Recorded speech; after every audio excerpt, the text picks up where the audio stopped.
जय हिंद बच्चों। Pre board परीक्षा का ये गणित का प्रश्न पत्र है। इसकी बहुविकल्पी हमने आपको सॉल्व करवा दी है, जो आपको एक वीडियो के माध्यम से उपलब्ध करा दी गई है। आज इसका हम वर्णात्मक प्रश्न देख रहे हैं, जो खंड बा है उसको हम देख रहे हैं, जो कि हमारा एक बहुत ही महत्वपूर्ण है। हम देख रहे हैं जैसे ये हमारे प्रश्न दिए गए हैं, इन सभी प्रश्नों को हम देख रहे हैं, तो इनका वर्णात्मक हल आप देख रहे हैं। इस प्रकार है, देखते बेटा। पहला प्रश्न हमारा ये रहा आपका। पहला क्या है आपका? सिद्ध कीजिए कि 7 प्लस √5 एक अपरिमेय संख्या है, जो कि एक आपके लिए बहुत महत्वपूर्ण प्रश्न है। यह आपके बोर्ड परीक्षा में आने वाले प्रश्न है, और प्री बोर्ड परीक्षा में तो निश्चित तौर पर ये आएगा। आप ये समझ लीजिए, निश्चित तौर पर आप ये आएगा। कैसे आएगा, चलिए इसको हल करते हैं। हल क्या होगा इसका, देखते हैं। हल क्या है, लिखा क्या है। अब कुछ यहां पर मानते, माना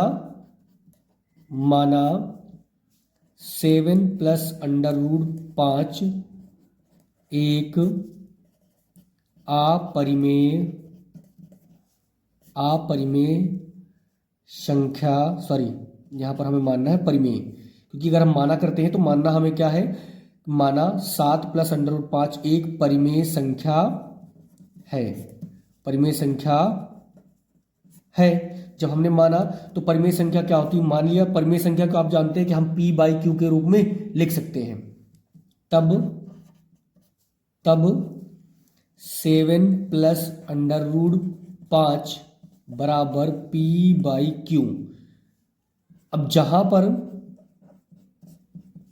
पर P व Q एक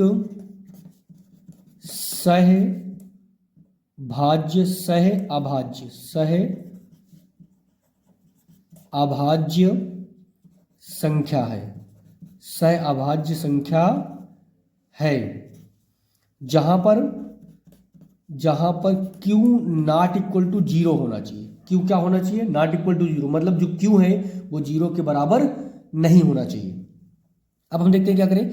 ये जो 7 दिया है, 7 किस में दिया है, प्लस में, इधर जाएगा माइनस में, तो हो जाएगा √5 is equal to P/Q minus का 7। अब इसका बटे एक मानो तो क्या हो जाएगा, इसका बटे में एक मानते हैं तो लिखेंगे √5 बराबर ये P और माइनस का गुणा करेंगे तो हम माइनस का 7Q बटा हमारा हो जाएगा Q, क्योंकि 7 P का नम P और 7 का यहाँ गुणा करेंगे, यहाँ 7Q और Q का नम Q। ये हो गया। तो हम लिख सकते हैं यहाँ पर, जैसा कि आप देख रहे हैं यहाँ पर लिखा है √5 बराबर P - 7Q बटा Q, ये आया है।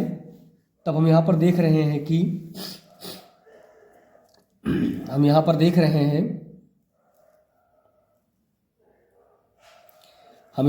हैं कि जो P चूंकि लिख लो यहाँ पर, चूंकि P - 7Q बटा Q एक परिमेय संख्या है, तब √5 भी एक परिमेय संख्या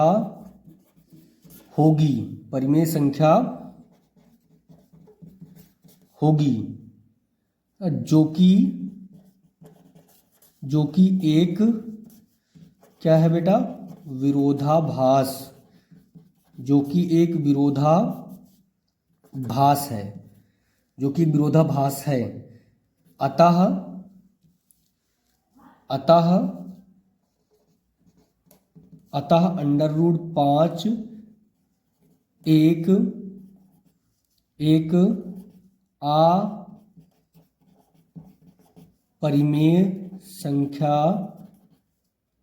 अपरिमेय संख्या है। तब 7 प्लस √5 भी एक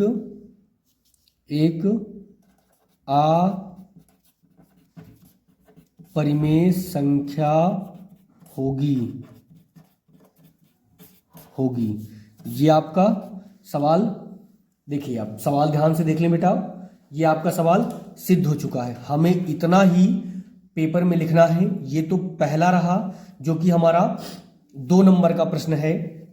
ये हमारा जो कि 2 नंबर का प्रश्न है। तो आप अगर इतना करते हैं तो एग्जामिनर आपको 2 नंबर दे सकता है। अब आप इसकी स्क्रीनशॉट ले सकते हैं। अगला प्रश्न हमारा है बी नंबर, उस चाप की लंबाई ज्ञात कीजिए जो 14 सेंटीमीटर त्रिज्या वाले वृत्त के केंद्र पर 30 अंश का कोण आंतरित करता है। चलिए इस प्रश्न को हम देखते हैं। ये रहा प्रश्न। अब इसमें देखते हैं पहले क्या क्या दिया हुआ है। पहले हम चित्र के माध्यम से समझ लेते हैं। उस चाप की लंबाई ज्ञात कीजिए जो इतने सेंटीमीटर त्रिज्या वाले एक वृत्त के केंद्र पर 30 अंश का कोण आंतरित करता है। पहले देखते हैं एक वृत्त बनाते हैं बेटा। एक वृत्त हमारा ये रहा, उसका केंद्र ये रहा, जिसका ये त्रिज्या हो गई, और आप इधर त्रिज्या बना लीजिए। ये कोण हमारा है 30 अंश का, कोण हमारा 30 अंश का। ये 14 सेंटीमीटर की त्रिज्या दे दी गई है, 14 सेंटीमीटर त्रिज्या कोण। ये तो हमें ये जो ये चाप बना है, ये चाप, इस चाप की हमें लंबाई ज्ञात करनी। चाप को बोलते क्या है, एल, और ये आर दिया गया। तो हमारा देखते हैं हमें क्या क्या निकालना। पहले निकालना क्या है, एल बराबर हमें ज्ञात करना है।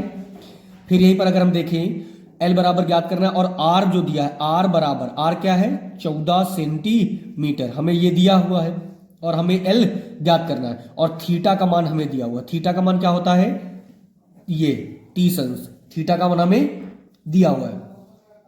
अब हम अगर समझे तो हमें क्या होता, सबसे पहले तो आप ये देखिए कि जो सूत्र होता है, सूत्र क्या होता है, त्रिज्यखंड का क्षेत्रफल वाला सूत्र देखते हैं हम, है ना। तो क्या होता है,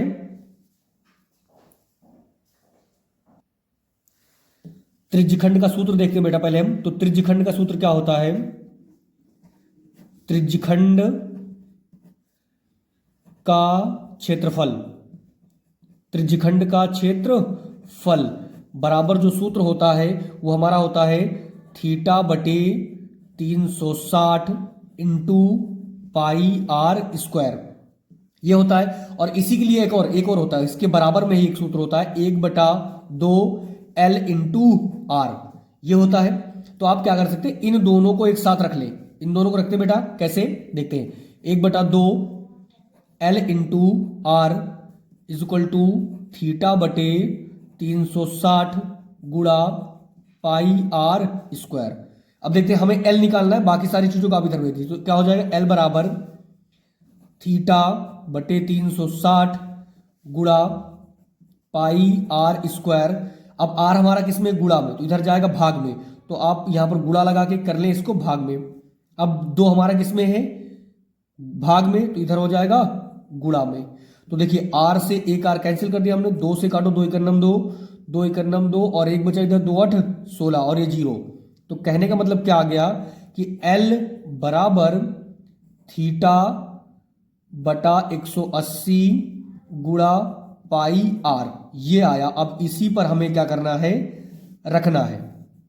इसी पर हमें रखेंगे तो हमारा एल आ जाएगा। अब रखते हैं जरा बेटा, देखते हैं एल बराबर थीटा का मान कितना दिया है, ये 30 अंश। तो हम रखेंगे 30 अंश, 30 अंश बटा 180 अंश गुणा पाई का मान रखें। पाई का मान आपको याद है कि पाई का जो मान होता है वो होता है 22/7। ये इसका मान है नहीं, लेकिन ये एक मानक रखा गया, ये मानक है। ये क्या है, मानक है कि इतना हम मान लेते हैं, ठीक है। तो यहां रखें 22/7 गुणा आर हमारा कितना है, आर हमारा है 14। तो हम रखेंगे 14 सेंटीमीटर। तो देखिए काटते हैं, ये 0 से ये 0 कटा, 3 एकन्नम 3, 3 एकन्नम 3 और 3 छंग 18, 6 से कटा। आप काटे से 7 एकन्नम 7, 7 दूनी 14, 2 बार में कटा। और कुछ कट रहा है, हाँ कट रहा है, 2 से काटो, 2 तिहाई 6, और 2 से काटो यहाँ पर 11। तो गुणा करें तो 11 दूनी 22, और ये नीचे 3। तो यहाँ एल का जो मान आएगा, एल बराबर 11 गुणा 2 सेंटीमीटर बटा 3। तो इसको लिख सकते हैं हम, एल बराबर 11 दूनी 22 बटा 3 सेंटीमीटर। ये हमारा एल का मान आया। अब आप चाहे तो इसे भाग भी कर लें या फिर इतना ही छोड़ दें, ये आपके लिए सबसे बेहतरीन है। वीडियो अच्छी लगी है तो लाइक करें। अभी और इसके कुछ सवाल हम देखते हैं। इसका स्क्रीनशॉट आप लेना चाहते हैं तो ले लीजिए। अगला प्रश्न हमारा बेटा ये सी नंबर, इस प्रश्न को हम हल करते हैं। क्या लिखा है, उस बिंदु के निर्देशांक ज्ञात कीजिए जो बिंदु ए 3,4 और बी 2-1 को मिलाने वाले रेखाखंड को 3:2 के अनुपात में विभाजित करता है। इस सवाल को हम हल करते हैं। तो ये रहा हमारा सवाल। अब इस सवाल को हल करने के लिए पहले हम अपने बिंदु लिख लेते हैं। तो हमारे बिंदु कौन कौन से हैं, बिंदु ए हमारा है 3,4 और बिंदु बी जो हमारा है क्या है 2,-1। ये बिंदु हमारे दोनों दिए हुए हैं और इनके जो रेखाखंडों का अनुपात है, अनुपात देख लेते हैं। अनुपात हमारा क्या है 3:2।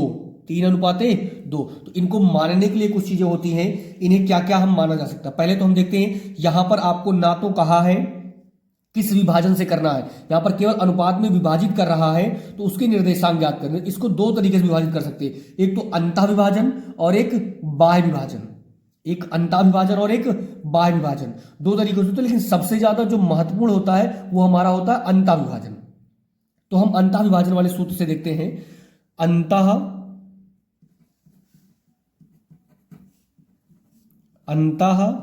विभाजन सूत्र, अंतः विभाजन सूत्र क्या होता है, x, y से शुरुआत होता है और बराबर होता है, यहां पर दो जो विभाजन होते हैं इनको मान लेते हैं, इनको बोला जाता है m और अनुपात n बोला जाता है। और कहीं कहीं इन्हें m1 और m2 भी बोला जाता है, कहीं कहीं m1 और m2 भी कहा जाता है और कहीं कहीं m और n बोला जाता है। तो इनका सूत्र क्या है, सिंपल सा होता है mx2 प्लस का nx1 बटे m प्लस n, कॉमा ये तो x का हुआ, अब हम y का लिखेंगे my2 प्लस का ny1 बटे m प्लस n। अगर आपको ये अंतः विभाजन का सूत्र नहीं याद है तो इसके पहले मैंने एक वीडियो बनाई है जिसका लिंक मैंने डिस्क्रिप्शन में दे रखा है, उस पर जाएं और इस सूत्र को अच्छे से, जितने भी आपके महत्वपूर्ण सूत्र हैं उन्हें आप जरूर देखें। आइए अब हम बांटते हैं कुछ चीजों को। जैसे अब यहां पर देखें, इसको मान लेते हैं x1 और इसको y1, इसे x2 और y2। तो अब रखते हैं यहां पर x, y बराबर है हमारा m का मान क्या दिया है, m का मान 3, तो 3 गुणा x2 हमारा कितना है 2 प्लस का n हमारा कितना है 2 गुणा x1 हमारा कितना है 3 बटे यहां पर m 3 प्लस n कितना है 2, कॉमा m 3 गुणा y2 कितना है -1 प्लस n हमारा कितना है 2 गुणा y1 कितना है 4 बटे 3 प्लस 2, क्योंकि m 3 है और n 2 है। आगे सॉल्व करें, 3 दूनी 6 प्लस 3 दूनी 6 बटा 3 2 5, कॉमा 3 का 3 मतलब -3 और प्लस 4 दूनी 8 बटा 5। आगे करें 6 6 12, 12 बटे 5, कॉमा अब यहां पर 8 में से 3 जा कितना बचेगा 5 बटा 5, 5 से 5 काट देंगे बचेगा यहां पर 1, तो x कॉमा y बराबर आ जाएगा 12 बटा 5, कॉमा और ये आएगा 1। यही आपका क्या हो जाएगा आंसर, यही हमारा क्या हो जाएगा, उस बिंदु के निर्देशांक हो जाएंगे।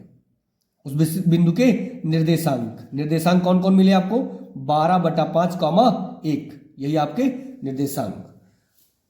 स्क्रीनशॉट लेना चाहते हैं तो आप ले सकते हैं। अगला प्रश्न हमारा है डी नंबर, x का मान ज्ञात कीजिए जिसके लिए बिंदु x, 2 और 5, 6 के बीच की दूरी 5 मात्रक है। तो देखते हैं, ये हमारा जो प्रश्न है, हमने ये प्रश्न लिख रखा है। अब इसी को हम सॉल्व करते हैं। सॉल्व कैसे होगा देखते हैं। यहां पर जो ये x दिया है इसी का मान हमें निकालना है। तो आपको दूरी सूत्र अगर ना आता हो तो हमने लिंक डिस्क्रिप्शन में दे रखा है, उस लिंक पर जाएं और क्लिक करें और सूत्र वाला आप वीडियो जरूर देखें एक बार। अब हम देखते हैं कि दूरी सूत्र क्या होता है। तो लिखते हैं दूरी का सूत्र क्या है, दूरी का सूत्र। तो लिखेंगे अंडर रूट में x1 माइनस x2 का whole square plus y1 minus y2 का होल स्क्वायर। ये रहा। कहीं कहीं आपको एक इसका अपोजिट वाला मिलता है।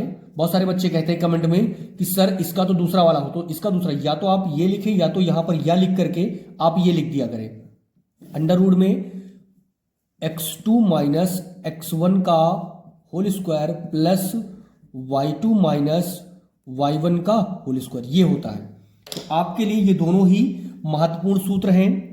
ये दोनों एक जैसे ही हैं, है ना। चाहे आप ये वाला लिखें, चाहे आप ये वाला चाहे लिखें, चाहे ये वाला, दोनों एक जैसे ही हैं। हम दोनों पर आपको कहो तो हल करके दिखा दें, कहो तो एक पर हल करेंगे, हमें आपको आंसर एक जैसा ही मिलेगा। आइए हम सॉल्व करते हैं पहले नंबर वाले पर। तो क्या है, अब दूरी, जैसे दूरी का सूत्र ये दिया तो कह रहा उस जो दूरी का मात्रक, दूरी जो दी गई, दूरी हमारा दी है 5 मात्रक, तो हम दूरी के बराबर, ये जो दूरी दी गई है ये दूरी हमारी दी है 5 मात्रक। तो आप रख ले यहां पर कि 5 बराबर अंडर रूट, अब जो हमारे बिंदु है, बिंदु हम यहां पर लिख लेते हैं, बिंदु क्या है हमारे x, 2 दिया गया है और दिया है हमारा 6, 5। तो देखते हैं इसे मानो x1 y1 और आप इन्हें देखें, हम आपको बताते हैं यहां पर आप करें इनको x1 और ये y1, ये हो जाएगा x2 और y2। ये हो गया। अब रखिए आप जरा इन्हें रखेंगे तो देखिए यहां पर क्या लिखा है, x1 माइनस x2 का होल। x1 कितना है हमारा x, तो x माइनस x2 कितना है 6। अब इसका करेंगे हम होल स्क्वायर, प्लस लगाएंगे, फिर हमारा क्या है y1 माइनस y2 का होल स्क्वायर। तो y1 कितना है 2 माइनस y2 कितना है 5, तो 5 का होल स्क्वायर। अब आप इसे लिखा रहने दें, इसे करें। देखिए इन्हें तो पहले चलो अंडर रूट आप चाहो तो अंडर रूट हटा लो यहां से। आप इधर का अंडर रूट हटेगा तो इधर क्या लग सकता है वर्ग, इधर क्या हो जाएगा वर्ग। इधर का अंडर रूट अगर हम हटाते हैं तो इधर क्या हो जाएगा बेटा वर्ग। तो क्या हो सकता है x माइनस 6 का होल स्क्वायर और प्लस, अब 5 में से 2 घटाओगे तो कितना बचेगा माइनस का 3। अब इसका करवा लो आप होल स्क्वायर। तो आगे देखते हैं 5 का वर्ग कितना होता है 25 बराबर, इसे आप चाहो तो खोलो, क्या हो सकता है देखो a माइनस बी का whole square, a minus B का होल स्क्वायर। अच्छा a माइनस बी का सूत्र क्या होता है, a माइनस बी का होल स्क्वायर सूत्र क्या होता है a square plus B square minus का 2ab, ये होता है, ये होता है। तो इसी के आधार पे हम इसे खोलेंगे। खोलते हैं तो क्या होता है एक्स स्क्वायर प्लस 6 का वर्ग 6 छंग 36 और minus 2 into A into B plus 3 minus 3 का, अब आपको याद हो कि माइनस कॉमा माइनस का जो होता है माइनस गुणा माइनस होता है तो क्या होता है प्लस, माइनस गुणा माइनस करते तो क्या होता है प्लस। तो माइनस 3 त्रिका 9, ये हो जाएगा 9 प्लस का। ठीक है आगे देखते हैं हम। अब आप चाहें तो कुछ ऐसी चीजें हैं, आप चाहो तो इस 25 को आप उठा के इधर ले आओ, इस 25 को उठा करके इधर ले आओ। तो क्या कर सकते हैं, लिखते हैं एक्स स्क्वायर और माइनस का 3 दूनी 6 दूनी 12 एक्स, ये हो सकता है 12 एक्स और प्लस का 36 प्लस का 9 और माइनस का 25। अब आप घटा लो, घटाएंगे कैसे देखो एक्स स्क्वायर और माइनस का 12x और आप लिखो प्लस, तो 36 में 9 जोड़ेंगे तो 36 4 40 40 5 45, 45 में से हम 25 घटाएंगे तो बचेगा कितना 20, बचेगा 20। अब बराबर कर लो इसके 0, बराबर कर लेते हैं 0।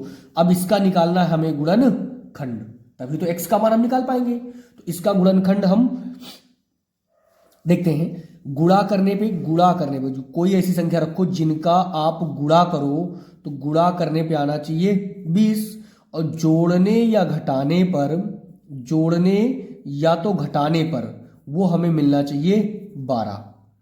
कैसे आप जरे करें तो अब करवाएं, करके बताएं जरा क्या हो सकता है। इसको गुणनखंड, अगर गुणनखंड करना है कर लो और आसानी से, है ना, बहुत आसानी से मिल सकता है।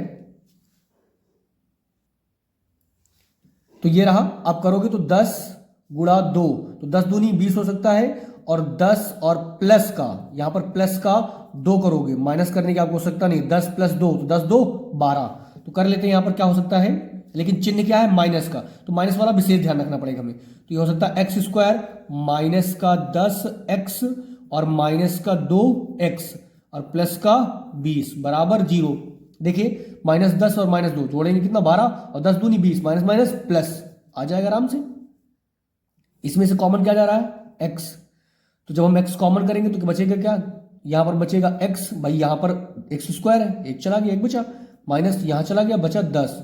अब यहां से आप करोगे माइनस कॉमन, माइनस का 2 कॉमन करना पड़ेगा, माइनस करेंगे तो माइनस माइनस प्लस हो जाएगा, तो बचा x, और माइनस प्लस माइनस माइनस, 2 से काटेंगे बचेगा 10 बराबर 0। आगे ये वाला सेम सेम, तो एक बार लिख लो x माइनस 10, और अगला जो ये वाला है इसे करो तो x माइनस 2, ये तो हमारे इसके ये निकल के आ गए, ठीक है। अब इन्हें आप करो दोनों को 0 के बराबर रख लो, दोनों को आप 0 बराबर रखो तो कैसे, जैसे x माइनस 10 बराबर 0, तो ये माइनस में उधर जाएगा प्लस में, तो x बराबर आया हमारा 10, x बराबर 10। या आप करो x माइनस 2 बराबर 0, तो x बराबर ये माइनस में उधर जाएगा प्लस में, ये या तो ये हो सकता है और या तो ये, दोनों में से कोई एक आपका आंसर हो सकता है। देखिए अब आप इसका स्क्रीनशॉट ले सकते हैं अच्छे से। अगला प्रश्न हमारा है ई नंबर, सिद्ध कीजिए कि 1 प्लस सेक थीटा बटे सेक थीटा बराबर साइन स्क्वायर थीटा बटे 1 माइनस कॉस थीटा। इसके हल करने के 2 तरीके हैं, चाहो तो आप ये वाला पक्ष लेके इसे हल कर लो, या फिर आप दोनों पक्षों को हल करके एक मान ले आओ। तो हम क्या करते हैं, दोनों पक्षों को हल करके एक मान ले आते हैं। देखते हैं बेटा, हमारा सवाल ये रहा। अब यहां पर हम देखते हैं, तो हमारा ये जो पक्ष होता है, ये पक्ष और ये पक्ष, तो इस पक्ष को बोलते हैं हम LHS बोलते हैं, और इस पक्ष बोलते हैं RHS। तो हम पहले लेते हैं आपके लिए सवाल, एक पक्ष को लेते हैं, पक्ष हमारा कौन सा है, LHS, तो LHS पक्ष को हम लेते हैं। अब LHS पक्ष को लेंगे तो LHS पक्ष लेकर के हल करेंगे तो क्या होगा, ये देखिए 1 प्लस का सेक थीटा बटे सेक थीटा। अब आप जानते हैं सेक को हम किस में बदलते हैं, सेक का अपोजिट क्या होता है, कॉस, तो कॉस को बदलने क्या करना पड़ेगा, 1 प्लस का 1 बटा कॉस थीटा और बटे 1 बटे कॉस थीटा। अगर आपको यह बदलना नहीं पता कि सेक थीटा का बदलना 1 बटे कॉस होता है, तो हमने आपको डिस्क्रिप्शन में एक लिंक दे रखी है, उस पर क्लिक करके आप जाएं और देखें और सीखें ये कैसे आता है। अब इसका बटे 1 माने इसका गुणा, यहां तो क्या हो जाएगा, कॉस इकन्नम कॉस थीटा प्लस का 1 बटे कॉस थीटा और पूरे के बटे 1 बटा कॉस थीटा। तो 1 2 3 4 स्टेप बने, चौथा वाला सबसे ऊपर जाएगा और ये 1 नंबर वाला यहां पर, तो ये हो जाएगा कॉस थीटा प्लस 1 और यहां पर हो जाएगा कॉस थीटा बटे हमारा क्या हो सकता है, कॉस थीटा। तो कॉस थीटा से कॉस थीटा कैंसिल, तो हमारा जो LHS पक्ष आया है, LHS पक्ष हमारा क्या आया है, 1 प्लस का कॉस थीटा। आप इसे यहीं पर छोड़ दें। अब हम चलते हैं अपने RHS पर, तो हमारा जो RHS वाला पक्ष है उसे सॉल्व करते हैं। दिया है साइन स्क्वायर थीटा बटे 1 माइनस का कॉस थीटा। अब साइन स्क्वायर थीटा बराबर आपको एक सूत्र बताया गया है, सूत्र बताया गया है कि साइन स्क्वायर थीटा प्लस का कॉस स्क्वायर थीटा बराबर 1। इससे 3 सूत्र बनते हैं। अगर आपको ये नहीं पता तो मैंने इसकी लिंक डिस्क्रिप्शन में दे रखी है, आप वहां क्लिक करें और उसको जरूर देखें।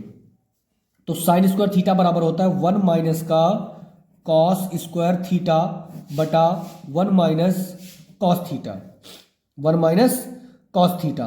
तो ये हो गया। अब इसे आप कर सकते हैं 1 का स्क्वायर, भाई 1 का वर्ग करेंगे तो 1 ही आना है, तो हम लिख सकते हैं एक स्क्वायर माइनस कॉस स्क्वायर। तो ये क्या बन रहा है, देखिए आप ध्यान से, ए स्क्वायर माइनस बी स्क्वायर। तो ए स्क्वायर आपको अच्छे से पता है, ए स्क्वायर माइनस बी स्क्वायर बराबर क्या होता है, एक ब्रैकेट में ए प्लस बी और एक ब्रैकेट में ए माइनस बी। ये भी आपको पता है, तो आप ध्यान से देखें। तो लिख सकते हैं 1 माइनस का कॉस थीटा और लिख सकते हैं 1 प्लस का कॉस थीटा बटे 1 माइनस का कॉस थीटा। ये तो 1 माइनस कॉस थीटा से 1 माइनस कॉस थीटा कैंसिल, बचा क्या हमारे पास, जो आर एच एस बराबर है, आर एच एस बराबर हमारा बचा क्या, 1 प्लस का कॉस थीटा। ये आया। तो आप जरा ध्यान से देखिए, एल एच एस और R H S same same, तो हम यहां लिख सकते हैं अतः जो एल एच एस है, एल एच एस बराबर R H S, L H S बराबर आर एच एस। ये प्रूव हो गया बेटा। इसका आप स्क्रीनशॉट लेना चाहते हैं तो ले लें। फिर हम चलते हैं अगले प्रश्न पर अपने। अगला प्रश्न हमारा है एफ नंबर, निम्नलिखित बारंबारता सारणी का माध्य मतलब कि समांतर माध्य ज्ञात कीजिए। वर्ग अंतराल दिया, बारंबारता दिया है, जो कि आपका इस प्रकार है, ये लिया है। तो ये हमने सवाल लिख रखा है। अब हम करते हैं इनके जैसे, वर्ग अंतराल हमने यहां लिख लिया, ऐसे इस फॉर्मेट में लिख लिया। लिखने के बाद हम निकालते हैं मध्यमान। मध्यमान क्या होता है बेटा, मध्यमान वह होता है इन दोनों के बीच की संख्या, या इन दोनों को जोड़ो, जोड़ने के बाद 2 से भाग कर दो, आ जाएगा। अब इन दोनों के बीच की संख्या होगी कितनी हमारी, 3। फिर इन दोनों के बीच की संख्या कितनी होगी, 9। और इन दोनों की संख्या कितनी होगी, आप देख लो ऐसे। अब देखो 12 के बाद बीच में आना चाहिए, 12 के बाद कितना आना चाहिए, 15 आएगा। 3 में इधर जोड़ा 6 और 9 6 12, यहां पर इधर देखेंगे तो ये हमारा हो जाएगा। अब इधर ऐसे जोड़ लो आप, देखो 3 में हमने कितना जोड़ा कि हमें 9 मिला, 6। तो 9 में 6 जोड़ो, अब कितना आ जाएगा, 15। अब 15 में हम 6 जोड़ेंगे कितना हो जाएगा, 21। 21 में 6 जोड़ेंगे कितना हो जाएगा, 27। ये मिला हमें। अब ये तो हमें मध्यमान मिल गया। अब हम देखते हैं बारंबारता, जो हमारा यहाँ बारंबारता दिया उसे हमने ये लिख लिया, उसको हम बोलते हैं एफ। और ये जो मध्यमान निकाला इसको बोलते हैं एक्स।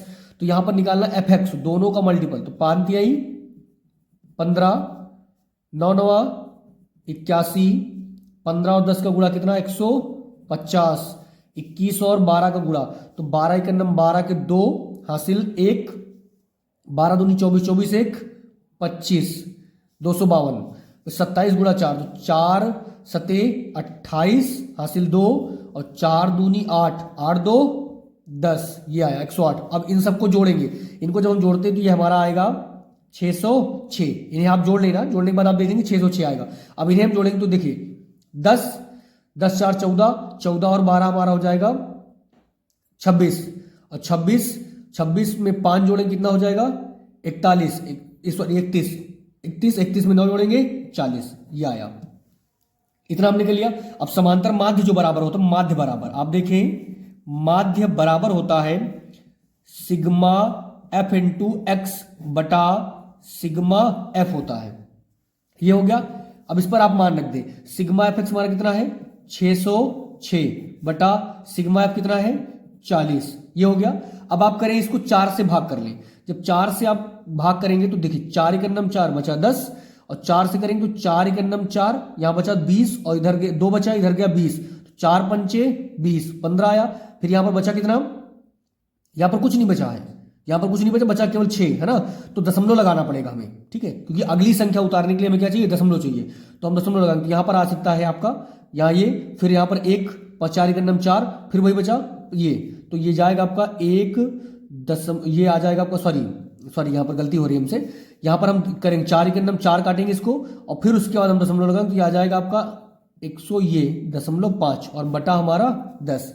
अब ये दशमलव 0 है, 0 ऊपर जब हम ले जाते हैं तो ये हो जाएगा आपका इतना। ये हमारा आ गया समांतर माध्य बेटा, ये हमारा आ गया समांतर माध्य।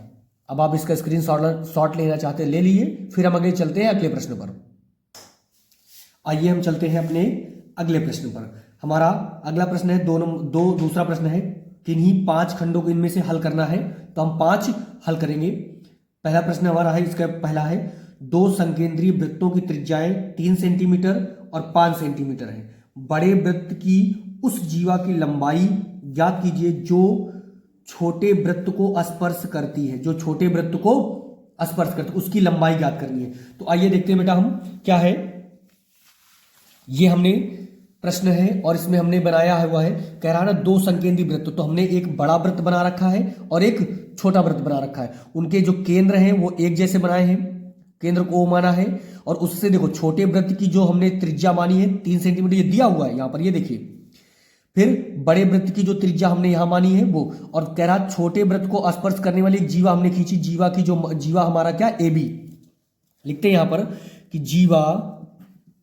जीवा हमारी क्या है AB है, जो क्या करती है छोटे वृत्त को स्पर्श करती है, छोटे वृत्त को स्पर्श करती है। अब इसी की हमें क्या चाहिए, लंबाई चाहिए। तो हमने ये कर लिया और यहां पर ये लंबा है, तो आप सीधा चलते हैं, ज्यादा इधर उधर नहीं, हम सीधा चलते हैं पाइथागोरस प्रमेय पर। अब पाइथागोरस प्रमेय क्या होता है, पाइथागोरस प्रमेय ये देखते हैं क्या है। ये वही है कि यहां पर देखो सबसे बड़ी भुजा कौन है, AO या OA कर लो, तो OA का होल स्क्वायर बराबर OC का होल स्क्वायर प्लस AC का होल स्क्वायर, तो AC का होल स्क्वायर। तो हमारा OA कितना दिया है 5 सेंटीमीटर, तो रखेंगे 5 का स्क्वायर बराबर OC हमारा कितना दिया है 3, तो 3 का स्क्वायर प्लस का AC का स्क्वायर, ये कर लिया हमने। तो हम करते 5 का वर्ग कितना होगा, 5 पचम 25 सेंटीमीटर स्क्वायर बराबर यहां 3 त्रिक का 9 सेंटीमीटर स्क्वायर, और प्लस का AC का होल स्क्वायर, ये प्लस में इधर ले आएंगे माइनस में, तो ये हो जाएगा AC का होल स्क्वायर बराबर 25 सेंटीमीटर स्क्वायर माइनस का 9 सेंटीमीटर स्क्वायर। घटाएंगे तो कितना बचेगा, AC बराबर बचेगा, AC का होल स्क्वायर बराबर बचेगा 16 सेंटीमीटर स्क्वायर।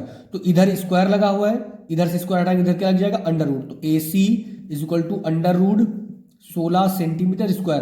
अब 16 किसका वर्गमूल है, या वर्ग कह लीजिए, 16 किसका वर्गमूल है 4 का, तो AC बराबर 4 सेंटीमीटर, ये आपका आया AC। अब हमारा ये AC आया, तो हम यहां पर करते हैं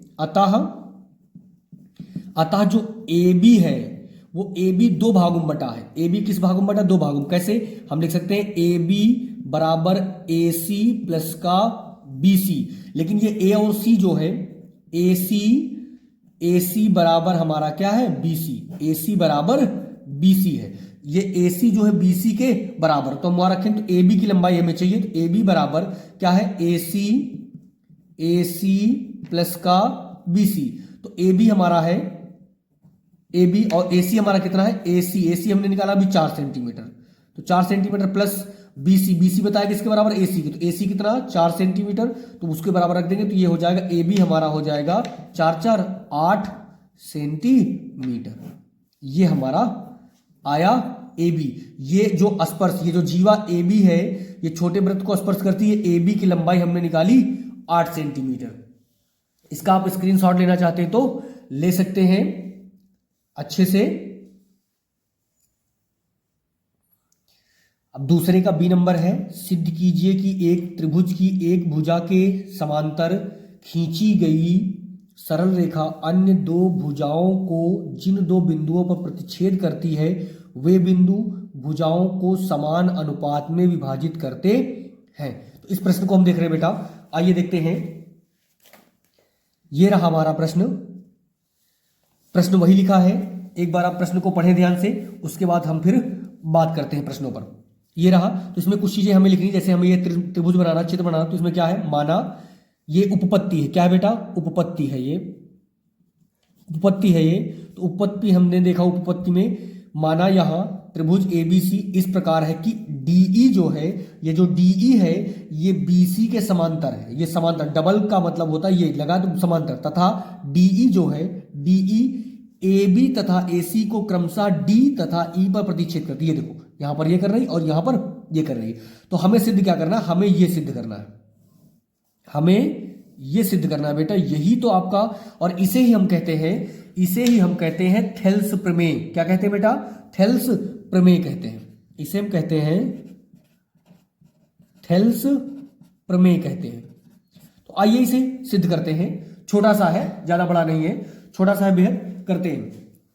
सबसे पहले हम देखते हैं त्रिभुज, अपना त्रिभुज देखते हैं, त्रिभुज ADE देखते हैं, त्रिभुज देखते हैं, हम देखते हैं त्रिभुज ADE देखते हैं। तो अब आपको पता है त्रिभुज का जो क्षेत्रफल होता है, त्रिभुज का क्षेत्रफल क्या होता है? त्रिभुज का जो क्षेत्रफल होता है वो होता है क्या? 1/2 इंटू आधार और इंटू ऊंचाई, आधार इंटू ऊंचाई, ये होता है सूत्र। तो आपने ये देख रहा है कि शॉर्टकट में हमने आपको लिख दिया, आप देखें हैं सूत्र को। अगर सूत्र नहीं जानते हैं तो मैंने लिंक डिस्क्रिप्शन में दे रखी है, उस पर क्लिक करें और जाकर के सूत्र देखें।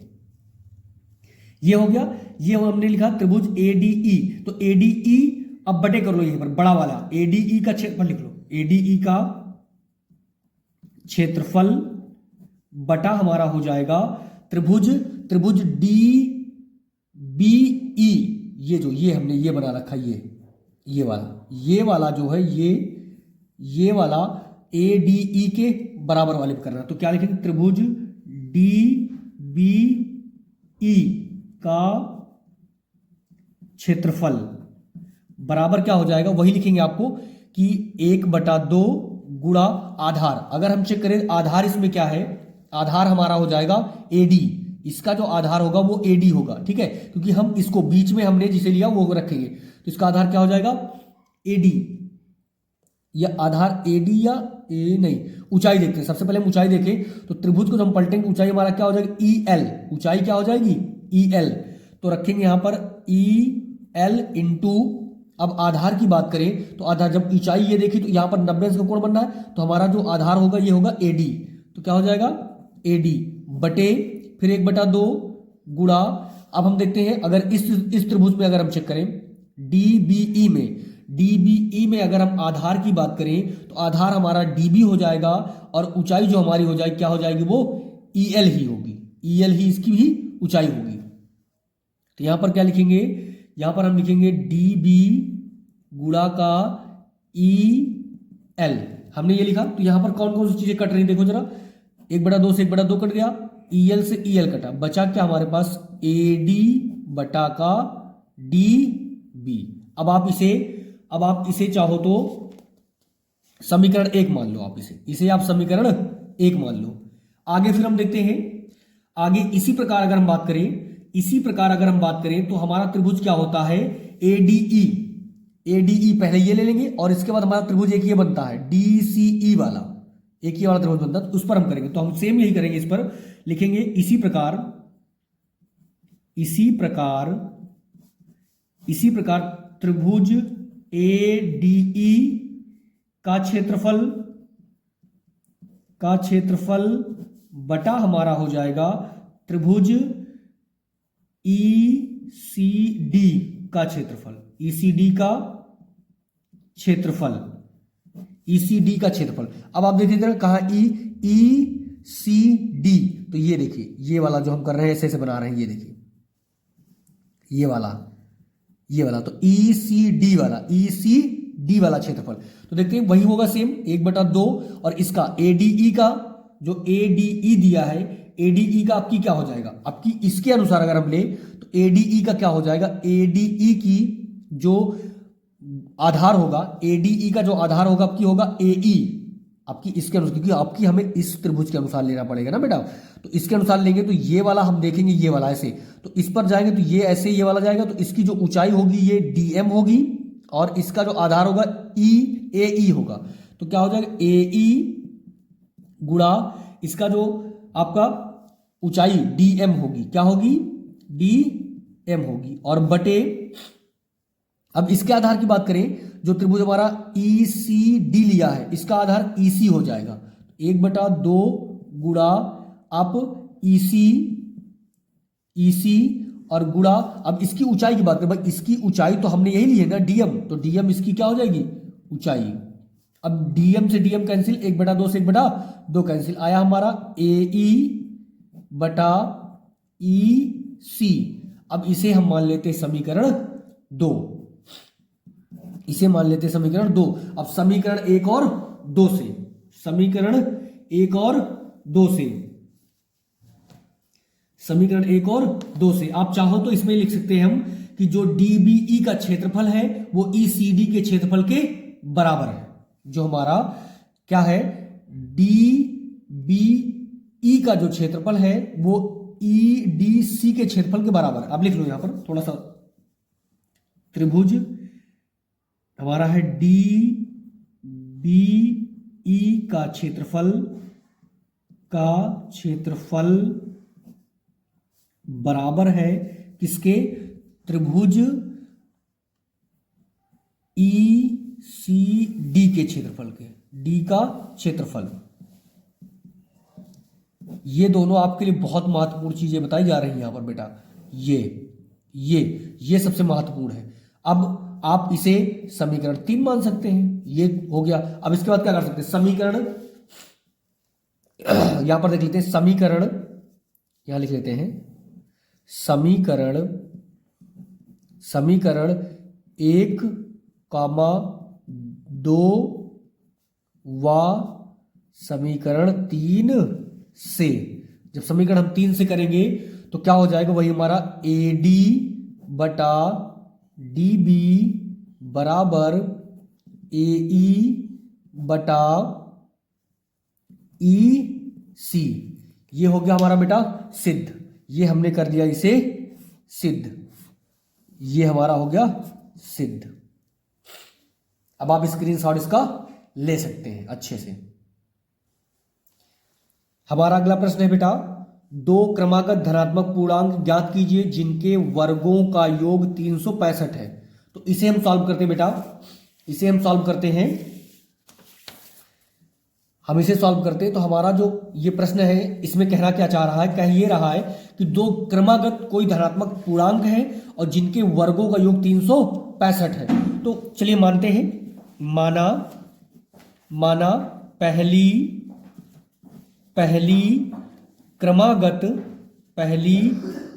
क्रमागत धनात्मक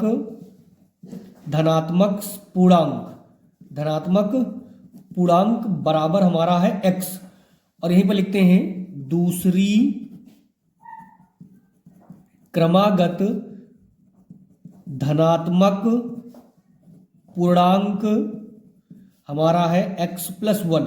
अब x+1 हमने क्यों लिखा, क्योंकि वो कह रहा है क्रमागत का मतलब जो क्रम से आए, तो हमने ये माना और ये माना। अब कह रहा है जिनके वर्गों का योग, तो प्रश्नानुसार हम देखते हैं, प्रश्नानुसार क्या कह रहा है, प्रश्नानुसार क्या कह रहा है, कह रहा है जिनके वर्गों का योग, जिनके वर्गों का योग कितना, 365, मतलब कि लिखे x का होल स्क्वायर और प्लस x+1 का होल स्क्वायर बराबर हम करें 365। वो यही कहना चाह रहा है, पहली क्रमागत धनात्मक पूर्णांक का वर्ग प्लस दूसरी क्रमागत धनात्मक पूर्णांक का वर्ग 365 के बराबर है, ये कहना चाह रहा है। इसे हल करते हैं, ये क्या हो गया, ये तो x² रहेगा प्लस इसे हम खोलेंगे a+b का होल स्क्वायर से, तो क्या होता है a² प्लस b² मतलब 1 का वर्ग 1 आएगा, प्लस 2a और इंटू b, 1 से गुणा करेंगे यही आएगा, बराबर 365। ये कर लिया। इसे आप देखो x² क्या हो जाएगा 2x² और प्लस का 2x और प्लस का 1, अब ये प्लस में इधर आएगा माइनस में, तो माइनस का 365 बराबर 0। अब घटा लें आप जरा, 2x² प्लस का 2x, अब माइनस यहां पर हो जाएगा 364, क्योंकि 65 से जाएगा 64 बचेगा बराबर 2 बराबर 0 सॉरी। अब आप यहां से चाहे तो पूरे से 2 कॉमन कर सकते हैं, 2 हमारा हो सकता है कॉमन, तो 2 कॉमन करेंगे तो बचेगा x² प्लस का x, अब माइनस का 2 × 9 2 और 2 8 16, 2 × 9 2 8 16 और यहां पर हो जाएगा 2 दूनी 4 बराबर 0। अब ये 2 किसमें दिया, गुणा में, इधर भेजेंगे भाग में, मतलब ये खत्म, x² प्लस का x माइनस 182 बराबर 0। अब इसका हमें करना है गुणनखंड, तो इसका गुणनखंड हम इधर देखते हैं बेटा, इसका गुणनखंड हम इधर देखते हैं। तो क्या हो सकता है, गुणा करने पे 182 आए और जोड़ने घटाने पे x आए। तो इसका गुणनखंड हमारा है, इधर लिखते हैं, तो एक्स स्क्वायर प्लस का x माइनस का 182। अब आप चाहो तो निकाल लो, इसको निकाल लो। तो देखो आप करें तो इसको देखो, आसान भाषा में अगर हम कहें तो इसका आप गुणनखंड भी निकाल सकते हो। गुणनखंड जो निकालने का तरीका देखिए, इधर हम समझा देते हैं आपको, ऐसे आप ऐसे निकाल लिया करो, ठीक है, इस तरीके से। 2 9 18, 2 1 2। अब ये कितने कटे किससे का, 13 से कटेगा, 13 से काट लो, 13 सते 91। अब ये कटे किससे, 7 से। तो देखो 7 का नंबर 7 दूनी 14 और 13 आसानी से आ सकता है। तो यहां लिखेंगे एक्स स्क्वायर, यहां लिख दीजिए प्लस का 14x और माइनस का 13x और माइनस का 182 बराबर 0। यहां से कॉमन क्या जा रहा, x, तो बचेगा x प्लस 14। अब एक्स स्क्वायर से x चला गया तो x बचा, 14x से x गया, 14 बचा, माइनस, यहां पर आप कॉमन लीजिए सबसे पहले माइनस, तो माइनस माइनस प्लस हो जाएगा, ठीक है। और यहां पर x नहीं कॉमन जाएगा, 13 कॉमन जाएगा, तो x बचेगा और प्लस, क्योंकि माइनस कॉमन ले लिया तो minus minus plus, minus minus plus, यहां पर काटेंगे 13 से इसको, तो ये आ जाएगा 14 बराबर 0। ये वाला एक जैसा, पहले इसे हम लिखेंगे, फिर हम लिखेंगे x माइनस 13 बराबर 0। अब दोनों को आप 0 के बराबर रखा लो, दोनों को आप 0 के बराबर रखा लो। तो जब हम दोनों को 0 के बराबर रखेंगे तो क्या हो जाएगा, x प्लस 14 बराबर 0, तो x बराबर आ जाएगा माइनस 14, क्योंकि प्लस में दे उधर जाएगा माइनस में, तो ये आ गया माइनस 14।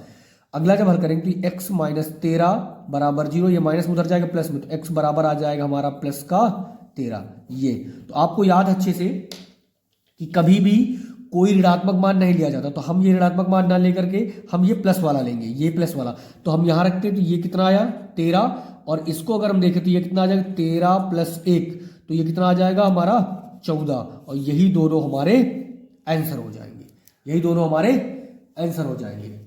अब आप इसका स्क्रीनशॉट ले सकते हैं आराम से। हमारा अगला प्रश्न है, यदि समीकरण एक्स स्क्वायर प्लस 2 ब्रैकेट में m minus 1 x plus m plus 5 बराबर 0 के मूल वास्तविक और बराबर है तो m का मान ज्ञात करना है। ये 4 नंबर का प्रश्न है, आइए इसे देखते हैं। तो ये रहा हमारा प्रश्न। प्रश्न में जैसा कि आप देख रहे हैं, प्रश्न में क्या रहा है कि हमें मूल कैसे होने चाहिए, वास्तविक और बराबर। तो आपको पता, जब यहां लिखते हैं, जब समीकरण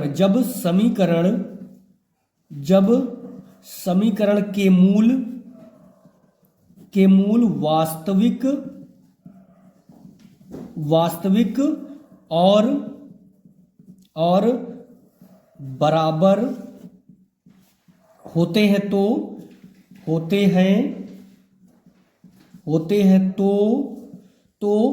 d बराबर होता है 0। d बराबर क्या होता है बेटा, 0। और d का मान अर्थात जो b स्क्वायर माइनस 4ac बराबर होता है 0। ये तो आप समझ गए होंगे कि जो d दिया है, d बराबर क्या होता है, यहां पर आप लिख लें, अगर नहीं समझ में आ रहा तो आप लिख लें, d बराबर होता है b square minus 4ac, d square बराबर माइनस 4ac। अब आपके समझ में आ रहा होगा ये b और a और c क्या है, b और a और c क्या है। तो आप देखें, एक इसका व्यापक रूप होता है, एक इसका क्या होता है, व्यापक रूप होता है। व्यापक रूप क्या होता है, ax square plus bx plus का c, ये होता है हमारा व्यापक रूप। ये जो व्यापक रूप है यहीं से ये लिया गया है, व्यापक रूप से। ये जो a और c है, a, b, c, ये आपको कहां से लिए गए हैं, इस व्यापक रूप से लिए गए हैं। तो आप ये देख रहे होंगे, ठीक है। तो अब हम सॉल्व करते हैं। ये हो गया जब, तो हम पहले तुलना करवा दें। अगर आप तुलना करना चाहो व्यापक रूप से, यहां लिख लो तुलना करने पर जब तुलना करेंगे तो हमें मिलेगा क्या, a बराबर मिला हमें 1, कॉमा, ये देखिए एक्स स्क्वायर के बगल में क्या लिखा, गुणांक में हमेशा 1, तो 1 मिल गया। और b बराबर जो मिलेगा, देखिए x के गुणांक में, x के गुणांक में क्या लिखा b, तो x के गुणांक में जितना लिखा है वो सारा कुछ है b, तो 2m माइनस 1, ये हो गया। कॉमा c बराबर क्या है, देखिए c बराबर क्या, c की जगह कुछ नहीं है, तो c के बगल में जितना कुछ लिखा है वो सारा c है, तो m प्लस 5, ये हमारा हो गया c। सारे मान निकल के आ चुके हैं, सारे मान निकल के आ चुके। ये ए बराबर रहा, ये बी बराबर रहा, ये सी बराबर रहा। अब हम रखते हैं, अब हम अपने यहां पर रखते हैं, इस वाले में, इसमें रखो सबसे महत्वपूर्ण जगह पर रखते हैं बेटा। तो देखिए बी का मान दिया या बी स्क्वायर, तो मतलब लिखेंगे 2m-1 का इसका ऐसे बनाओ और यहां पर कर दो होल स्क्वायर, -4 लगाओ इंटू ए की जगह 1 गुणा सी की जगह क्या दिया है m+5 बराबर 0। तो गुणा करके देखिए 2 का वर्ग करेंगे कितना हो जाएगा 4 और ब्रैकेट में m-1 इसका होल स्क्वायर खोल दो, a माइनस बी का होल स्क्वायर क्या होता है a square plus B square -2a into B, B क्या है a, 1 से गुणा करेंगे तो इतना ही आ जाएगा -4, 4 एक अंदर 4, 4 से अंदर गुणा करो 4m प्लस माइनस 5 चौक 20 बराबर 0। 4 से अंदर गुणा करो 4m स्क्वायर प्लस 4 माइनस 4 दूनी 8m और माइनस का 4m और -20 बराबर 0। अब देखते हैं कुछ चीजें जुड़ रही हैं बिल्कुल। ये देखें 20 में से आप 4 घटाओगे 16, तो यहां लिखो 4m स्क्वायर और माइनस ये 8 4 12m और माइनस का 16, ये बचा। अब देखें यहां से कॉमन क्या जा रहा है 4 कॉमन जा रहा है, तो 4 कॉमन कर लेंगे तो बचेगा m स्क्वायर माइनस 4 3 12 3m और -4 चौक 16 बराबर 0। ये 4 किस में दिया है गुणा में, इधर भेजेंगे भाग में। अब हम इसे यहां देखते हैं तो बचेगा हमारे पास m स्क्वायर -3m और -4 बराबर 0। अब ऐसा गुणनखंड करो कि गुणा करने पे 4 आए और जोड़ने घटाने 3, तो 3 इकन्नम 3 सॉरी 4 इकन्नम 4, 4 में से 3 जाए 4 में से 1 जाएगा 3, तो ये हो सकता है m स्क्वायर माइनस, इसको लिख सकते हैं हम 4 - 1 और m -4 माइनस अंदर गुणा करवा देते हैं, तो माइनस का 4m और माइनस माइनस प्लस का m -4 बराबर 0। यहां से कॉमन क्या जाएगा, यहां से कॉमन जाएगा m, तो यह हो सकता है m -4 और यहां से कॉमन जाएगा 1, तो यह हो सकता है m -4। अब ये वाला एक जैसा, तो इसको लिख सकते हैं m -4 और ये हो सकता है m + 1 बराबर 0। अब दोनों को अगर आप 0 बराबर रखो तो क्या हो सकता है m -4 बराबर 0, ये माइनस में उधर जाएगा प्लस में, m बराबर 4 हो गया। और यहीं पर हम करेंगे तो m + 1 बराबर 0, तो ये किस में दिया है, ये दिया है हमारा प्लस में उधर जाएगा माइनस में, तो m बराबर -1 ये आया। तो हमारा m का जो मान आया वो आया है प्लस में, ये और ये, तो ये वाला नहीं हो सकता, यही वाला हमारा मान हो सकता है। अब आप इसका स्क्रीनशॉट ले सकते हैं। अगला प्रश्न हमारा है ई नंबर, ज्ञात अज्ञात बारंबारता कीजिए, मतलब इसका बारंबारता ज्ञात कीजिए यदि दिए गए बारंबारता का बंटन जो है ये है, माध्यिका ये दी गई है, ठीक है, तो माध्यिका आपको ये दी गई, तो अज्ञात बारंबारता मतलब ये जो p है, इस p का मान हमें ज्ञात करना है। तो आइए बेटा देखते हैं इस प्रश्न को हम। तो हमारा प्रश्न कुछ इस प्रकार रहा, तो हमने ये कर लिया। इसमें आपको क्या है देखिए वर्ग अंतराल दिया गया है, ये कर लिया। आपको ये बारंबारता दी गई, बारंबारता तो दी गई है बेटा, लेकिन बारंबारता के बाद ये संचयी बारंबारता निकालते हैं। संचयी बारंबारता क्या होती है, 5 दिया है तो 5 को लिख दो, लेकिन ये 5 में आप 25 जोड़ो, ये 5 में 25 जोड़ोगे तो 30, 30 में 25 जोड़ोगे 55, 55 में p जोड़ोगे 55 + p, और 55p प्लस में 7 जोड़ोगे तो कितना 62 + p आ जाएगा। ये तो यही जो 62 + p आता है, यही हमारा क्या होता है CF होता है, ये हमारा क्या होता है CF होता है। अब हम जरा देखें तो इसका जो माध्यिका बराबर सूत्र होता है, माध्यिका बराबर अगर हम देखें सूत्र क्या होता है, तो माध्यिका बराबर हमारा सूत्र होता है L प्लस का ये होता है n/2 माइनस का CF और बटे होता है F, बटे होता है हमारा F। आप चाहो कैपिटल यहाँ स्मॉल लिख लो, यहां पर कैपिटल लिख लो आप, और इनटू होता है H। H क्या है, H आपका है वर्ग अंतराल का अंतर, वर्ग अंतरालों का अंतर है ये। अगर आपको ये समझना है तो इसकी लिंक मैंने डिस्क्रिप्शन में दे रखी है, वहां पर जाएं और इसे अच्छे से समझें, उसके बाद फिर आप इसे देखें। चलिए देखते हैं। तो L निकालने के लिए हम क्या करें, L निकालने के लिए हम क्या करें, L हमारा देखते हैं। आप देखें इसमें सबसे ज्यादा हमारे पास कहां पर है, तो हम देखते हैं हमारा f कैसे मिलेगा। इस f मिलने के लिए, f या मिलने के लिए हम क्या करें, पहले हम देखें माध्यिका। जो हमारी माध्यिका दी है 24, तो 24 जो हमारी माध्यिका दी है, तो हम देखते हैं 24 आएगा किसमें, 24 हमारा आएगा किसमें, 24 हमारा क्या इसमें आएगा कि इसमें आएगा। 24 जो होगा, 24 देखें तो हमारा 25 में आएगा। 25 ये भी है, 25 ये भी है, लेकिन अगर हम सही से देखें तो हमारा वर्ग अंतराल भी हमें देखना पड़ता है। तो क्या 10 और 20 वाले में 24 आएगा, नहीं, 20 और 30 वाले में 24 आएगा। तो हमारा ये जो होगा, ये हमारा क्या होगा, ये हमारा f होगा। क्या होगा, f। ये जो हमारा होगा f होगा, f स्मॉल वाला f। ये हमारा क्या होगा, स्मॉल वाला f होगा। तो इसे हम स्मॉल f, तो यहां पर आप लिखना चाहें तो लिख लें, नीचे यहां लिख देते हैं हम कि स्मॉल f बराबर हमें मिला 25, स्मॉल f बराबर 25 मिला। और l की बात करें अगर, तो l क्या, इसी के सामने आप चले जाओ बारंबारता में, और सबसे निम्न वाली जो बारंबारता हो इसी अंतराल में, ये 20। तो ये हमारा हो जाएगा l बराबर 20 हो गया।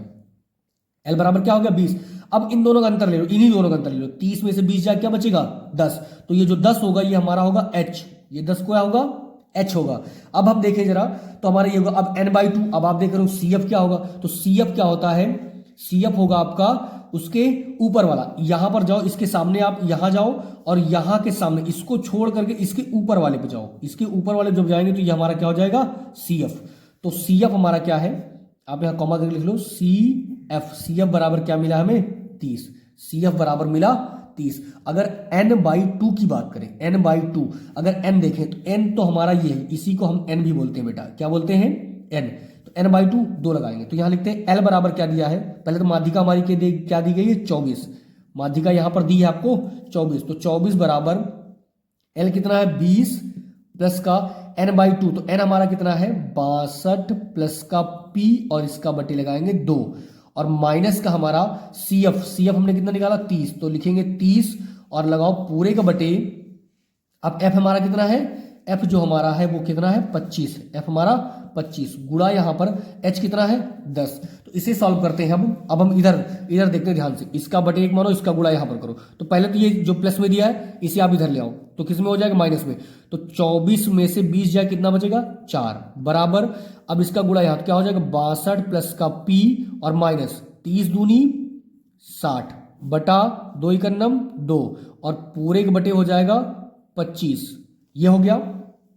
इसके बाद हम करें तो गुणा यहां पर बीचों बीच में गुणा 10 लग जाएगा, ठीक है। तो ये हो गया। अब इसका बटे 1 करो, तो ये वाला सबसे, चौथा वाला सबसे ऊपर ले जाओगे, और ये वाला यहां पर ले जाओगे आप, तो क्या हो जाएगा 4 बराबर हमारा हो गया। अब 62 में से आप 60 घटाओ, कितना बचेगा 2 प्लस p, और यहां पर गुणा करके आप लिख लो 25, और बटे करवा लो आप, सॉरी यहां पर गुणा में 25 नहीं है, 1 होगा गुणे में, सॉरी है ना, गुणे में 1 होगा, नीचे जाएगा 2 गुणा 25 और गुणा का 10। आप काटना चाहो तो काट लो यहां से, क्योंकि 2 इकन्नम 2 और 2 पंचे 10, 5 इकन्नम 5, 5 पचम 25, ये कट गया, ये कट गया हमारा। इसका गुणा करो 5 चौक 20, इसका बटे 5 चौक 20 बराबर हमारा हो जाएगा, 5 चौक 20 बराबर हमारा हो जाएगा 5 चौक 20 और प्लस 2 प्लस p। तो 2 किस में दिया है, प्लस में, इधर जाएगा माइनस में, तो इधर कर लेते, तो ये हो जाएगा 20 माइनस 2 बराबर p। तो 20 में से 2 जाए कितना 18, तो p जो बराबर आ गया हमारा 18। p बराबर कितना आ गया 18, p बराबर बेटा हमारा आ गया 18। इसे हम हाईलाइट कर लेते हैं थोड़ा सा, क्योंकि नीचे आपको दिख कम रहा होगा, तो ये हमने हाईलाइट कर लिया। ये देख सकते हैं आप, p बराबर कितना 18। तो यहां पर जो p है, यहां पर जो p है, इसके बराबर क्या निकाले हम 18 निकाले बेटा। देखें प्रश्न आपको बराबर दिख रहा है और आंसर भी आपको बराबर दिख रहा है। अब आप इसका स्क्रीनशॉट लेना चाहते हैं तो ले सकते हैं। अगला प्रश्न हमारा है प्रश्न नंबर 3। प्रश्न नंबर 3 जो कि आप देख रहे हैं, प्रश्न नंबर 3 हमारा क्या है, यदि किसी अर्थमेटिक प्रोग्रेशन के प्रथम 7 पदों का योगफल 49 और प्रथम 17 पदों का योग 289 है, तो इसके प्रथम n पदों का योग ज्ञात कीजिए, जो कि सवाल 6 नंबर का है। तो हम देखते हैं इसे, ये क्या कह रहा है। इस पर हमें निकालना क्या, हमारे इसमें निकालना है प्रथम n पदों का योग, हमें निकालना है। इसकी बात करें हम तो ये बहुत ही सरल प्रश्न है। कह रहा है प्रथम 7 पदों का योग, तो आपको दिया है, अगर हम प्रश्नानुसार देखें, हल देखते हैं इसके हल क्या कह रहे हैं। कह रहे हैं कि 7 पदों का योगफल, 7 पदों का योगफल हमारा जो दिया है 49। अब पदों का योगफल, अब यहीं पर सूत्र देखें, n पदों का योगफल का सूत्र जो होता है वो होता है Sn is equal to n/2 bracket में 2a प्लस का n-1 इंटू डी, ये होता है। अब यहाँ पर दिया है 7 पदों का, 7 पदों का दिया है हमें, तो 7 पदों का तो n की जगह हमारे पास क्या दिया है 7, तो हम रख लेंगे यहाँ पर। तो ये हो जाएगा 7/2 ब्रैकेट में 2a प्लस का n माइनस, सॉरी यहाँ पर 7 रखना पड़ेगा, 7 माइनस 1 और इंटू डी ब्रैकेट बंद, बराबर हो जाएगा 49। तो हम देखें जरा कि यहाँ पर क्या है, पहले पूरा हल कर लेते हैं। तो ये 7/2 ब्रैकेट में इसे करेंगे तो ये हो जाएगा 2a प्लस 7 में से ये कितना 6d, ये बराबर, ये देखते हैं जरा यहाँ पर कितना है। ये हमारे पास क्या बचा है, देखो यहाँ से 2 कॉमन जा रहा है तो कॉमन ले लो। 7 पहले देखो 7 किस में, गुणा में, इधर जाएगा भाग में, तो 7 इकन्नम 7 और 7×7 49। अब यहाँ से 2 कॉमन, तो 1/2 तो ये हो गया गुणा, इसमें से देखते हैं 2 कॉमन, तो 2 कॉमन ले लिया हमने, बचा क्या हमारे पास a प्लस 3d बराबर 7। अब ये से 2, ये 2 कैंसिल, तो बचा क्या a प्लस 3d बराबर 7, या गया a प्लस 3d बराबर 7। अब आप इसे हाईलाइट कर लो, तो इसे हम हाईलाइट करते हैं। तो ये हमारा हो गया ये। अब इसे आप मान लो समीकरण 1, इसे हम मान लेते हैं समीकरण 1। जब ये हमारा समीकरण 1 हो गया है तो आगे हम हल करें इसे।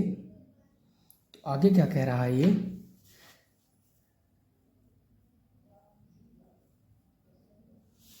आगे फिर अगला अगर हम देखें तो फिर कुछ कह रहा है कि प्रथम 17 पदों का योगफल 289 है। तो सेम इसी तरीके से करना है, हमें क्या लिखना है आपकी 17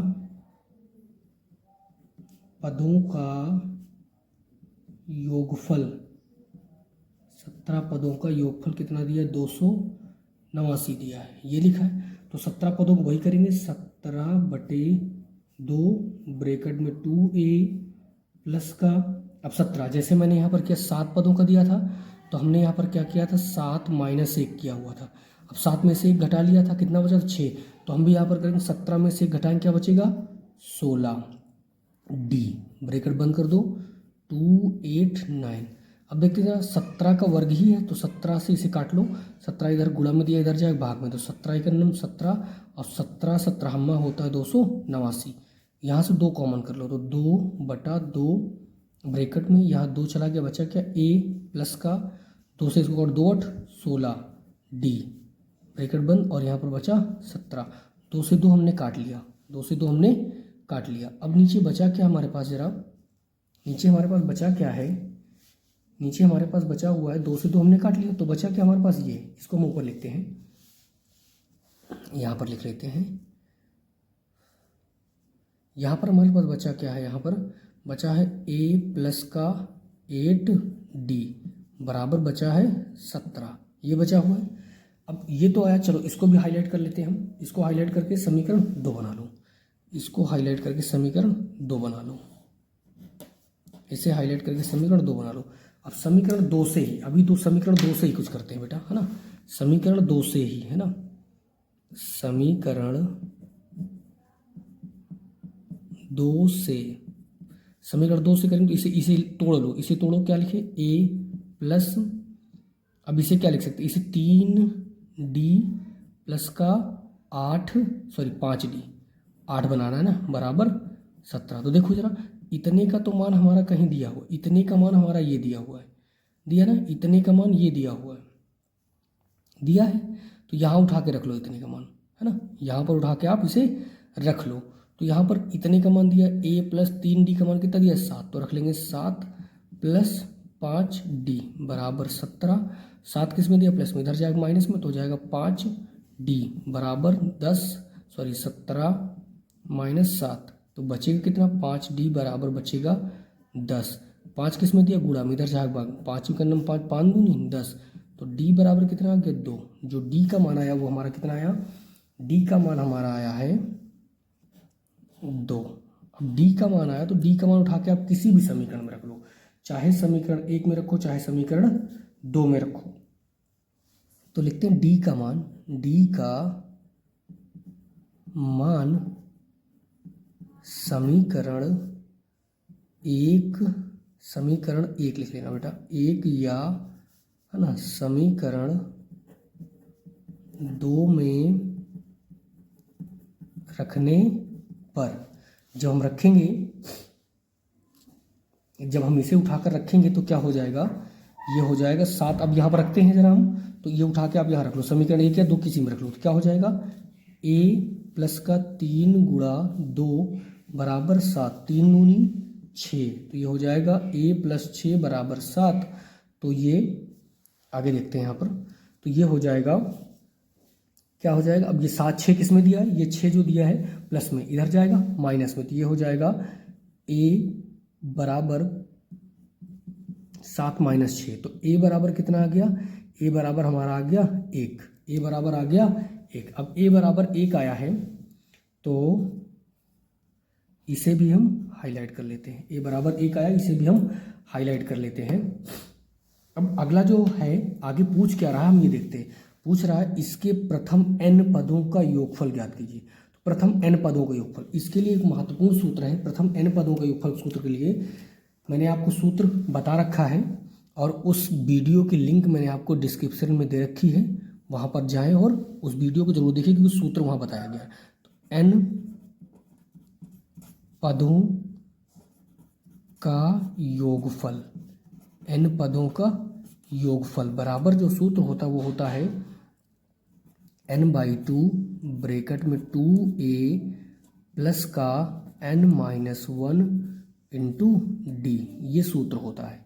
तो अब इस पर हमें रखना है, तो रख लो, इस पर क्या क्या मान दिए गए हैं इस पर हम रख लेते हैं। तो क्या n की जगह तो n ही दिया तो वही रहने दो, n/2 ही रहने दो, गुणा लगा लो ब्रैकेट। अब a की जगह क्या दिया, a बराबर 1, तो 2 इंटू 1 प्लस का n की जगह क्या दिया है, n ही दिया है, रहने दो, n-1 इंटू डी की जगह क्या दिया, d बराबर हमने निकाला 2, तो 2 को 2 रख लो। अब अंदर गुणा करवा लो उससे, तो अंदर जब गुणा करेंगे तो ये हो जाएगा क्या, हमारा हो गया 2 × 2 प्लस का अंदर गुणा करेंगे ये हो जाएगा 2n और -2। तो देखते हैं जरा, ये माइनस में 2 और ये प्लस में 2 कट गया। अब हमारे पास बचा क्या, हमारे पास n/2 इंटू बचा 2n, अब 2 से तो 2 कट गया, बचा क्या n इंटू n। अब n इंटू n करेंगे तो क्या आ जाएगा n²। अब यही हमारा क्या रहा, n पदों का योगफल, यही हमारा हो गया आंसर, यही हमारा हो गया आंसर। ये देखें, ये हमारा हो गया आंसर। पूरा प्रश्न आपको दिख रहा होगा, इसका आप स्क्रीनशॉट लेना चाहते हैं तो ले सकते हैं। अगला प्रश्न है हमारा बेटा, अगला प्रश्न हमारा 3 का अथवा है, 3 का अथवा जो कि आपको दिख रहा होगा। एक समकोण त्रिभुज की ऊंचाई उसके आधार से 7 सेंटीमीटर कम है, यदि कर्ण 13 सेंटीमीटर हो तो अन्य 2 भुजाएं ज्ञात कीजिए, जो कि 6 नंबर का है। आइए इसे हल करते हैं। अब प्रश्न तो आपने पढ़ ही लिया है, तो अब हम सबसे पहले चलते हैं, हमें करना क्या है। कह रहा उसकी जो ऊंचाई है उसके आधार से 7 सेंटीमीटर, तो कह रहा त्रिभुज की ऊंचाई, तो पहले हम लिखते हैं त्रिभुज की जो ऊंचाई है ना, तो ऊंचाई बराबर लिख लो आप, ऊंचाई बराबर क्या है, आधार से 7 सेंटीमीटर कम कह रहा है, कम मतलब कि कितना, 7 कम करना है, तो ये तुम्हारी ऊंचाई। अब यहीं पर हम करते हैं माना, यहीं पर हम कर लेते हैं माना, यहाँ लिखिए माना समकोण त्रिभुज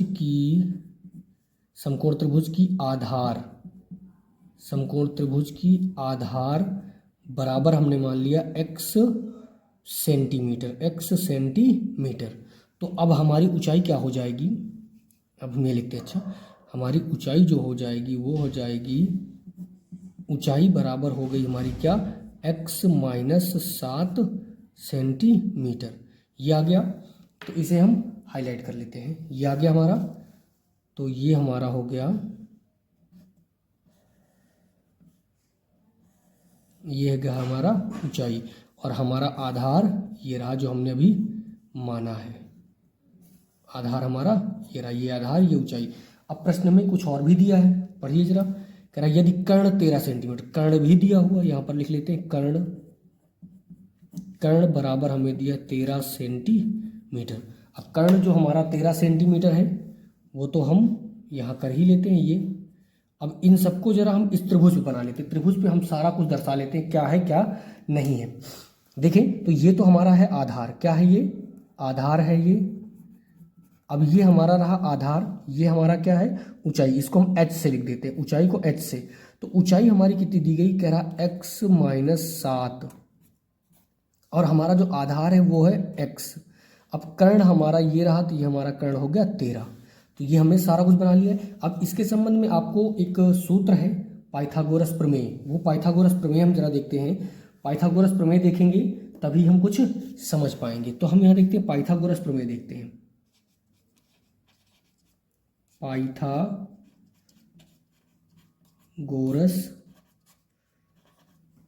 प्रमेय, ठीक है, ये रहा हमारा पाइथागोरस प्रमेय। अब इसे हम लिखते हैं, पाइथागोरस प्रमेय हमारा है क्या, देखते हैं जरा क्या है। हमारा होता है कर्ण का स्क्वायर बराबर लंब का स्क्वायर प्लस का आधार का स्क्वायर, ये होता है हमारा पाइथागोरस प्रमेय। अब इसी पर हम रख लेंगे। तो आप देख ही रहे हैं कर्ण हमारा ये रहा है ना बेटा, कर्ण ये रहा, ये हमारी क्या रही ऊंचाई, ऊंचाई को हमने s से लिखा है, आधार आपको बता ही दिया गया।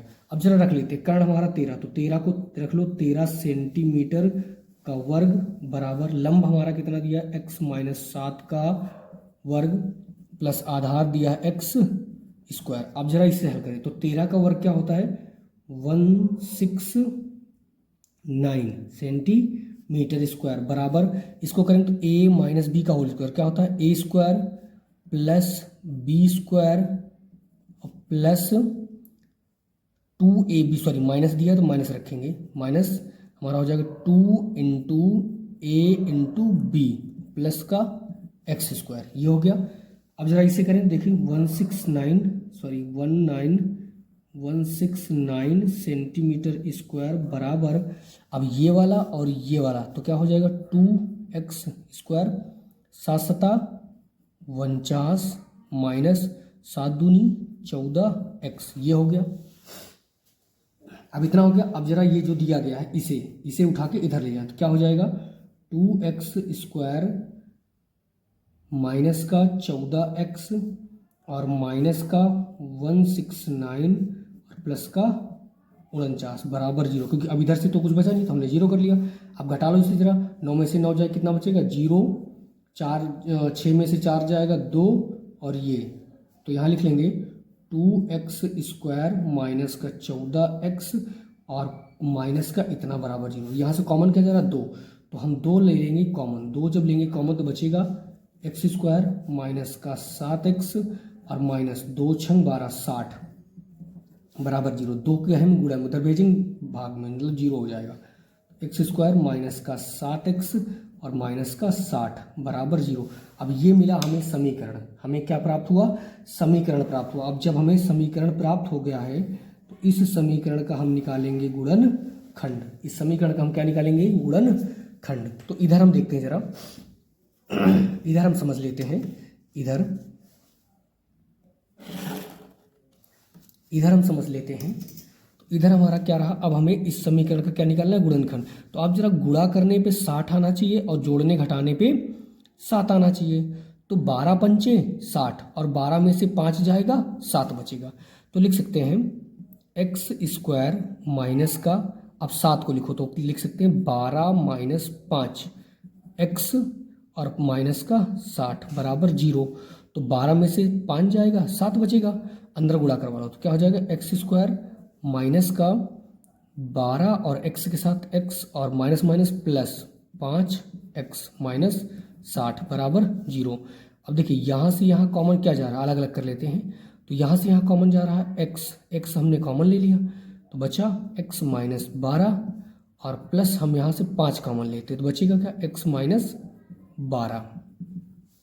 अब ये वाला और ये वाला एक जैसा है तो इसे एक साथ कर लेते हैं, ये भाई साहब हो गए। और इधर क्या x प्लस 5 बराबर 0।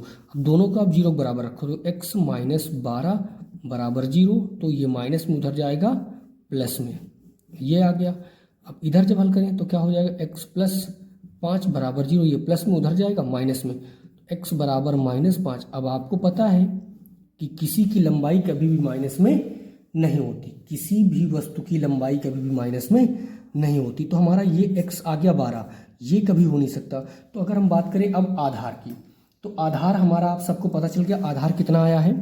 आधार हमने यहाँ लिखा हुआ है, आधार जो हमारा है x, तो यहाँ लिख सकते हैं हम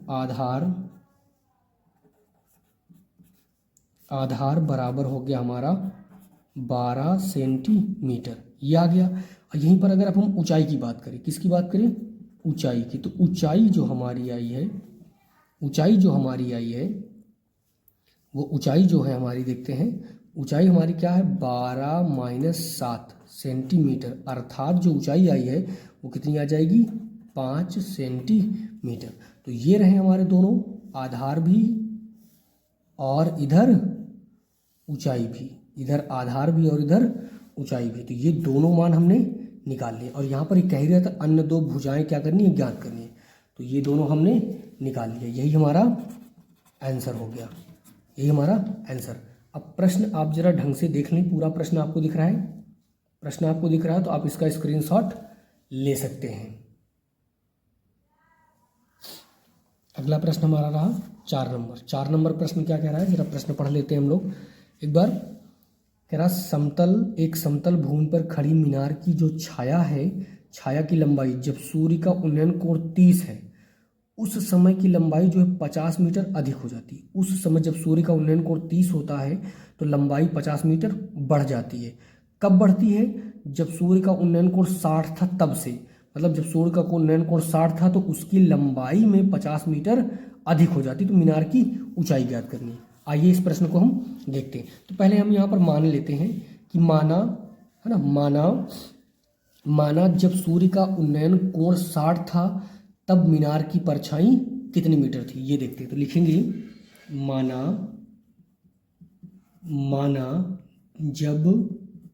जब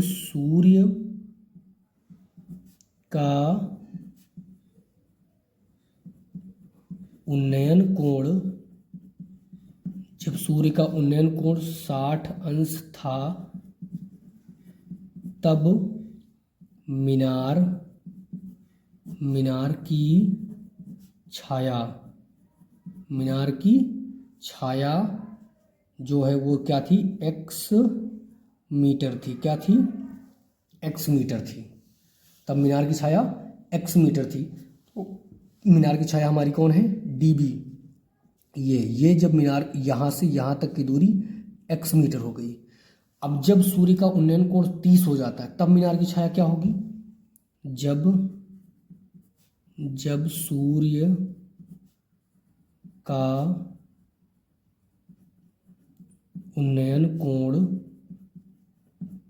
कोण क्या हो जाता है, 30 अंश, तब मीनार की छाया अब मीनार की छाया यहाँ पर कह रहा है, मीनार की छाया की लंबाई सूर्य का उन्नयन कोण 30 है तो उस समय लंबाई से क्या कह रहा है, उस समय जो 60 सेंटीमीटर मतलब 60 अंश के कोण पर जो लंबाई थी उससे लंबाई से 50 मीटर अधिक। तो उस समय अब क्या हो जाएगी, 30 जब उन्नयन कोण 30 आया तब इसकी लंबाई क्या हो गई, ये हो गई x plus 50 metre, x plus 50 metre. अब यहाँ देखें तो यहाँ पर कहाँ पर, ये पूरा x प्लस 50, ये पूरा यहाँ तक हो जाएगा, x प्लस 50 यहाँ तक हो गया, जिसको हम क्या नाम देते हैं, CB। तो आप यहाँ लिख सकते हैं कि CB की लंबाई ये रही और यहाँ पर DB की लंबाई, इसे हम DB बोल सकते हैं, DB की लंबाई। अब यहाँ पर मान लो मीनार की ऊंचाई मान लेते हैं, है ना, माना है ये मेरे पहले से हमने। तो मीनार की ऊंचाई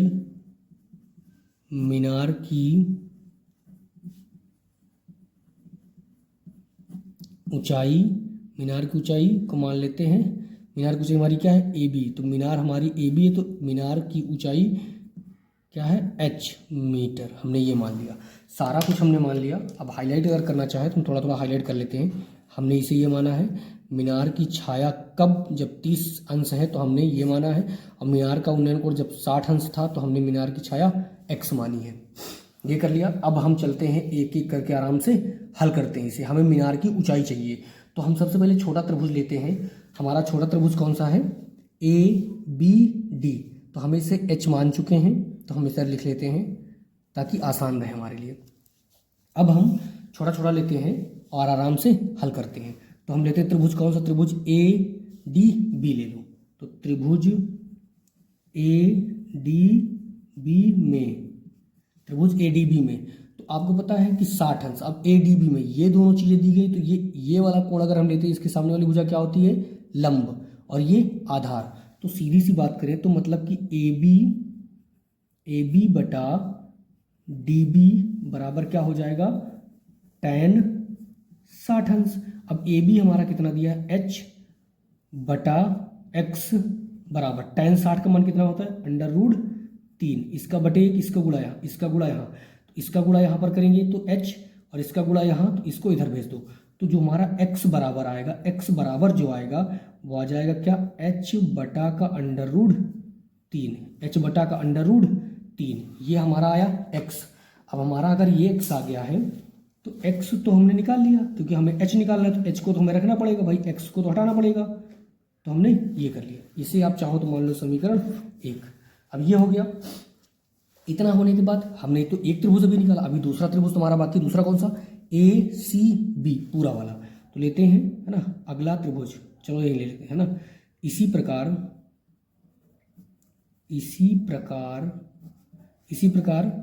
त्रिभुज ए सी बी में जब हम अगला त्रिभुज लेंगे ए सी बी में क्या जाएगा, ए सी बी में हम फिर वही करेंगे भाई, साइन 30 के सॉरी कितना कोण कितना, 30 के सामने वाली भुजा लंब बटा आधार, तो क्या हो जाएगा, ए बी बटा का हमारा जाएगा सी बी बराबर क्या होगा, tan 30 अंश। अब tan 30 अंश, तो फिर हम आगे इसे देखते हैं। इधर देखें जरा, इधर देखते हैं हम ध्यान से,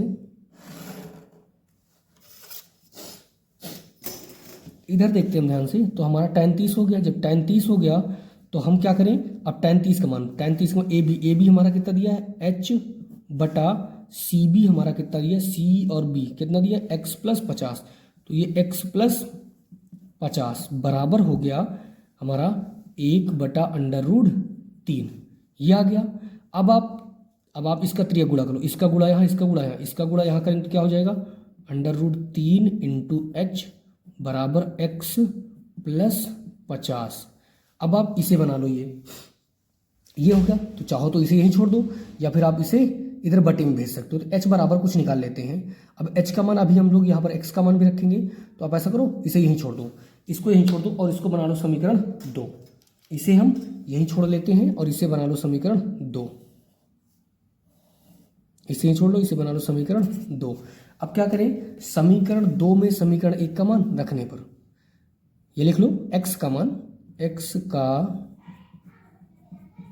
मान समीकरण 2 में रखने पर, अब रखाइए तो क्या हो जाएगा, √3h बराबर हमारा हो जाएगा h बटा √3 प्लस का 50। तो अब देखिए जरा, ये किस में दिया, प्लस में, इधर आएगा माइनस में, तो हो जाएगा √3h माइनस h बटा √3 बराबर 50। इसका बटे एक मान, उसका गुणा यहाँ, तो √3 का अगर हम √3 के साथ गुणा करवाते तो क्या आएगा, √3 हट जाएगा, बचेगा केवल 3, क्योंकि 3 3 का 9 और √9 का मान कितना होता है 3, तो यहाँ पर हो जाएगा 3h माइनस h, इसका बटेगा इसका, यहाँ पर गुणा करेंगे तो √3 बराबर हो जाएगा हमारा 50, इसका बटे 1, इसका गुणा यहाँ, इसका गुणा यहाँ, इसका गुणा यहाँ, तो 3 में से 1 जाए, कितना बचेगा, 2h हमारा, है ना, इसका बचेगा 2h बराबर, इसका गुणा यहाँ तो ये हो जाएगा 50 √3। अब इसे हम ऊपर सॉल्व करते हैं। ये हो गया, तो एक बार ज़रा है ना इधर कर ले हम लोग, फिर इधर ऊपर सॉल्व करते हैं।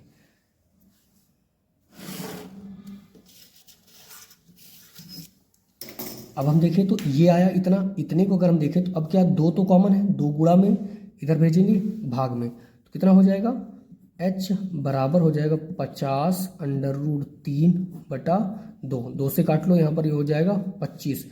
h बराबर हो सकता है 25√3 सेंटीमीटर। आपका एक आंसर ये हो सकता है। ये कैसे एक ही, अब मैंने कहा एक कैसे हो सकता है, क्योंकि अब यहाँ पर अगर दिया होता अभी यहाँ पर कह देता कि आप जो √3 का जो मान रखेंगे वो 1.732 रखेंगे, तो आपको यहाँ पर मान भी रखना पड़ेगा। तो एक बार चलो मान रख के हम गुणा करवा लेते हैं। अब यहाँ पर अगर हम रख लेते तो h बराबर हो सकता है हमारा 25 गुणा 1.732 सेंटीमीटर। गुणा करवाओ जरा, h बराबर गुणा करो 25 दूनी 50 के 0 हासिल 5, और 25 3 75, 75 5 80 के 0 हासिल 8, और 25 सत्ते 175, 25 सत्ते 175, 175 में आप जोड़ो 8, तो 76 77 78 79 80 81 82 83, 83 के 3 हासिल 8, अब 25 का नम 25 25 8, 25 8 आपका हो जाएगा 33, तो ये आ गया 33। अब दशमलव कितने अंक बाद 1 2 3, तो 3 अंक बाद दशमलव आप यहाँ लगा लीजिए, तो ये h बराबर जो मान आएगा वो 33.33 करके ऐसे आएगा, ये सेंटीमीटर में। तो एक अगला आंसर हमारा यही रहा, अगला आंसर हमारा ये रहा बेटा। दोनों आंसर आपके सही, ये वाला भी सही है, ये वाला भी सही, यही हमारे दोनों आंसर। अब आपको जैसा है वैसा आपको करना पड़ेगा। अब आप इसका स्क्रीनशॉट ले सकते हैं। अगला प्रश्न हमारा 5 नंबर है। 5 नंबर प्रश्न में क्या कह रहा है, 5 नंबर प्रश्न अगर हम देखें तो 5 नंबर जो प्रश्न हमारा है ये 5 नंबर प्रश्न है। 5 नंबर प्रश्न अगर हम देखते हैं तो क्या लिखा है, एक खिलौना शंकु के ऊपर अर्धगोले के रूप में जिसकी त्रिज्या 3.5 सेंटीमीटर है, यदि खिलौने की कुल ऊंचाई 15.5 सेंटीमीटर, तो इसका संपूर्ण पृष्ठ क्षेत्रफल ज्ञात करना है और आयतन निकालना है। 2 चीज़ें हमें निकालनी है, तो आइए बिना देरी के इसे सॉल्व करते हैं। तो ये रहा। अब इसमें सबसे पहले तो हम देख लेते हैं, ये हमारा ऐसा चित्र बना हुआ है जिसमें अर्धगोले को जो त्रिज्या दी गई 3.5, तो अर्धगोले की ऊंचाई भी 3.5 होगी, और फिर जो हमारा शंकु है, शंकु की ऊंचाई 15 से हम 3.5 घटा लेंगे, बचेगा 12। तो अब हम सबसे पहले देख लेते हैं कि हमें करना क्या। सारा कुछ दिया है, सबसे पहले जो दिया है हम वो लिख लेते हैं। दिया क्या है हमारे पास, दिया है अर्धगोले की त्रिज्या, अर्धगोले व शंकु की त्रिज्या, अर्धगोले व शंकु की त्रिज्या जो दी गई हो, मेरे पास त्रिज्या क्या बोलते हैं हम, स्मॉल आर। त्रिज्या हमारी जो दी गई वो 3.5 सेंटीमीटर ये दी गई है। अब यहीं पर देखें तो कुल ऊंचाई तो हमारी इतनी, लेकिन हमने घटा के कितनी निकाली, शंकु की 12, तो हम लिख लेते हैं शंकु की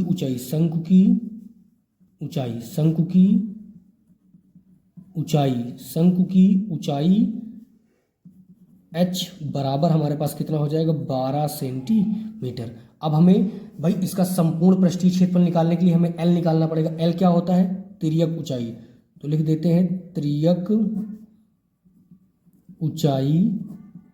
ऊंचाई क्या होती है, L। हमें क्या करना है, इसे ज्ञात करना है, तो हम पहले तिर्यक ऊंचाई करते। अब तिर्यक ऊंचाई क्या होती है, तिर्यक ऊंचाई L बराबर सूत्र होता है √h² + r²। अगर आपको सूत्र नहीं याद है तो मैंने इस सूत्र का लिंक आपको डिस्क्रिप्शन में दे दिया है, आप वहां पर क्लिक करके देख सकते हैं। तो देखते हैं बेटा, L बराबर, अब रखें जरा √h बराबर हो जाएगा 12 सेंटीमीटर प्लस r कितना दिया 3.5 सेंटीमीटर। अब करवाएं जरा इसे, तो क्या हो जाएगा, ये 12 को जब हम करेंगे तो 12 का वर्ग होता है 144, और प्लस 35 का जो वर्ग होता है, 35 को अगर हम करें तो 5 5 25 और 4 3 12, तो ये हो जाएगा ये 12.25 आएगा, ये 12.25 आएगा। अब इसका कर लो √। अब आप जब इसे जोड़ लो, इसे जब जोड़ेंगे हम तो क्या हो जाएगा भाई, इधर जोड़ेंगे तो इसको तो कितना हो जाएगा, ये 1, और इधर 2 4 2 6, और इधर ये हो जाएगा 5, और दशमलव ये हो जाएगा इतना। अब इतना आया, अब ये आया। जब इसका अगर हम इसका वर्गमूल निकालें, तो इसका जब हम वर्गमूल निकालेंगे तो L बराबर आएगा हमारा, L बराबर हमारा आ जाएगा। अब L बराबर हमारा आएगा, अगर आप ध्यान से देखें तो ये जो दिया है 12, ये 15,000, इसको अगर हम बाहर कहीं देखें, ये जो 15,625 दिया है, ये किसका वर्गमूल होता है? ये होता है हमारा 125 का। किसका होता है? 125 का। तो हम देखें जरा, तो ये हो जाएगा हमारा 12.5 सेंटीमीटर। ये हमारा आ गया L, ये आ गया हमारा L। अब हम बात करें, हमें निकालना क्या सबसे पहले, तो हमें निकालना है इसका संपूर्ण पृष्ठ। संपूर्ण पृष्ठ का मतलब क्या? अभी बताया, संपूर्ण पृष्ठ का मतलब होता है अर्धगोले का वक्र पृष्ठ प्लस शंकु का वक्र पृष्ठ। तब आप दोनों मिलाकर के निकाल पाएंगे संपूर्ण पृष्ठ। तो देखते हैं जरा बेटा, इसे हम देख लेते हैं इधर, फटाक से लाइन खींचिए, जल्दी से हम देख लेते हैं। तो हम सबसे पहले निकालते हैं जो हमें खिलौना दिया गया, खिलौना का संपूर्ण पृष्ठ। तो लिखेंगे खिलौने का संपूर्ण पृष्ठ बराबर हो जाएगा अर्धगोले का वक्र पृष्ठ प्लस शंकु का वक्र पृष्ठ प्लस शंकु का वक्र पृष्ठ। तो ये दोनों सूत्र हैं और इन दोनों सूत्रों को पहले हम लिख लेते हैं। तो ये हो गया। ये करने के बाद अब हम देखते हैं तो जरा इसका खिलौने का संपूर्ण पृष्ठ। तो यहाँ पर क्या हो जाएगा, अर्धगोले का वक्र पृष्ठ होता है पाई, अर्धगोले का वक्र पृष्ठ होता है 2 बटा, अर्धगोले का होता है 2, अर्धगोले का होता है 2 पाई आर स्क्वायर, अर्धगोले का वक्र पृष्ठ होता है 2 पाई आर स्क्वायर प्लस शंकु का वक्र पृष्ठ होता है पाई आर एल।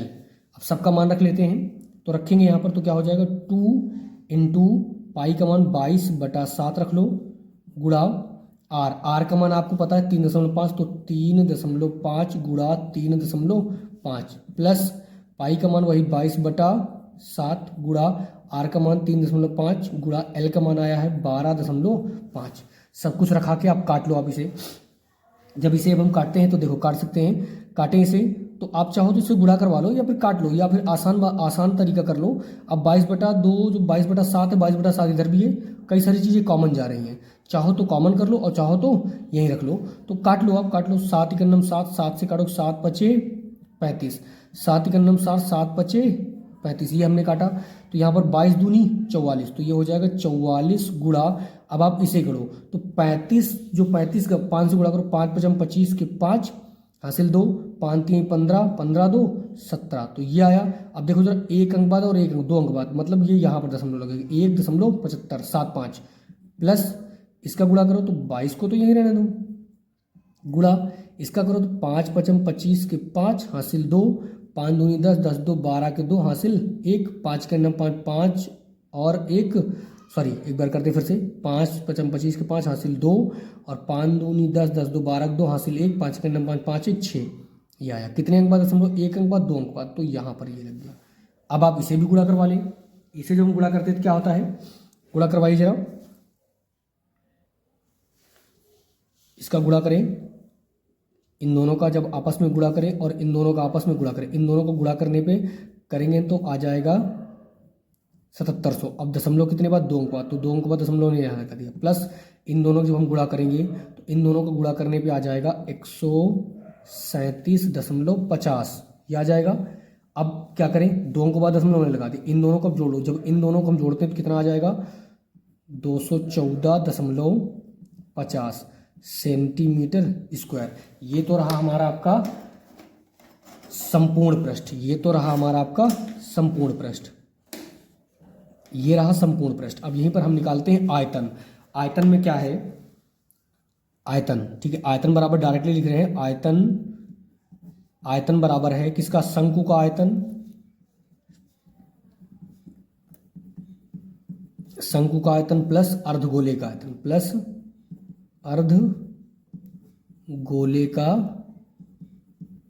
आयतन, ये हो गया। तो अब जरा सूत्र लिख लेते हैं पहले। तो शंकु का होता है 1/3 पाई आर स्क्वायर एच प्लस इसका होता है, इसका हो जाएगा आपका 2/3 पाई आर स्क्वायर, नहीं क्यूब, पाई आर क्यूब होता है, पाई आर क्यूब होता है बेटा। तो जब ये हो गया तो यहीं पर क्योंकि जगह हमारे पास कम है तो हम थोड़ा थोड़ा करके सॉल्व कर लेते हैं। पेज को थोड़ा ऊपर बढ़ाते हैं और यहीं पर थोड़ा सा भी सॉल्व कर लेते हैं। तो देखते हैं कुछ बहुत सारी चीज़ें हमारे पास कॉमन है। कॉमन क्या है?